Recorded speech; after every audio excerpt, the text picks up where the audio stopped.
शुरू।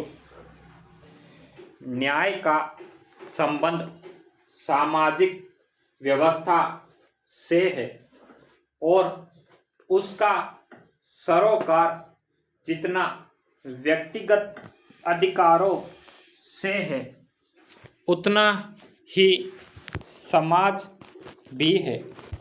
न्याय हमेशा विधि के अनुसार और नैतिक होना चाहिए। साथ ही न्याय करने हेतु एक न्यायिक तंत्र होना चाहिए जो उचित अनुचित का निर्णय कर सके। यही सभ्य समाज की पहचान होती है। लेकिन दुर्भाग्य से आजकल हमारे यहाँ समाज में भीड़ के द्वारा न्याय करने की बात ज़्यादा देखी जा रही है, जो कि भारत की छवि को धूमिल कर रहा है।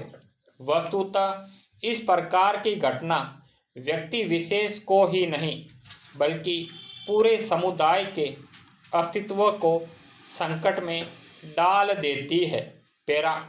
मॉब लिंचिंग सामूहिक नफरत से जुड़ा एक ऐसा अपराध है जिसमें एक अनियंत्रित भीड़ द्वारा किसी दोषी को उसके किए गए अपराध के लिए या कभी कभी अफवाहों के आधार पर बिना अपराध किए उसे उसी समय सजा दी जाती है अथवा पीट पीट कर मार दिया जाता है। मॉब लिंचिंग में लिंचिंग शब्द संयुक्त राज्य अमेरिका से आया है। लिंचिंग शब्द का अर्थ होता है किसी को दोषी करार देकर उसे बिना किसी कानूनी प्रक्रिया का पालन किए मृत्युदंड देना। लिंचिंग शब्द लिंच कानून से संबंधित है जिसे 1780 ईस्वी के लगभग संयुक्त राज्य अमेरिका के निवासी विलियम लिंच के कुकृत्यों के बाद गढ़ा गया। विलियम लिंच एक न्यायाधिकरण बनाकर तथा स्वयं न्यायाधीश बनकर बिना कानूनी प्रक्रिया का पालन करते हुए आरोपियों को मौत की सजा सुनाता था। इस न्यायाधिकरण के सर्वाधिक शिकार अफ्रीकी मूल के व्यक्ति हुए जिन्हें सार्वजनिक रूप से फांसी दी जाती थी। समय के साथ इस कुप्रथा का विस्तार होता गया। मॉब लिंचिंग के कारण जनभावना को ठेस पहुंचना। सामान्यतः मॉब लिंचिंग किसी ऐसी तात्कालिक घटना का परिणाम होती है जिससे जनभावनाएं आहत होती है। जनभावनाओं को जब ठेस पहुंचती है तो लोग सामूहिक रूप से हिंसा पर उतारू हो जाते हैं। यद्यपि भीड़ का उद्देश्य दोषी को केवल शारीरिक पीड़ा पहुंचाना होता है, परंतु हिंसा में लिप्त हो जाने पर नियंत्रण नहीं रह पाता है। राजनीतिक प्रशासनिक विफलता। कभी कभी ऐसा देखा जाता है कि राजनीतिक हस्तक्षेप के कारण अपराधी बच जाते हैं, जिससे आम लोगों में व्यवस्था के प्रति नकारात्मक भाव उत्पन्न होता है। कभी कभी कुछ राजनीतिज्ञों द्वारा वोटों का ध्रुवीकरण करने हेतु भीड़ को भ्रमित करने का भी प्रयास करते हैं तथा उन्हें हिंसा करने के लिए उकसाते हैं। भारत में न्यायिक प्रणाली काफ़ी लंबी व अत्यधिक खर्चीली है, जिससे लोगों का मन व्यवस्था से खिन्न हो गया है।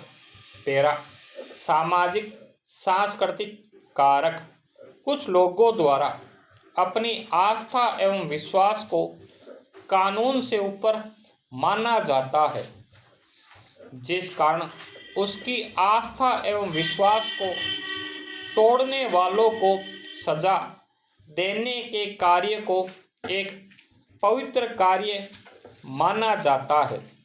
किसी विशेष समुदाय के प्रति पूर्वाग्रह के कारण यह घटना होती है।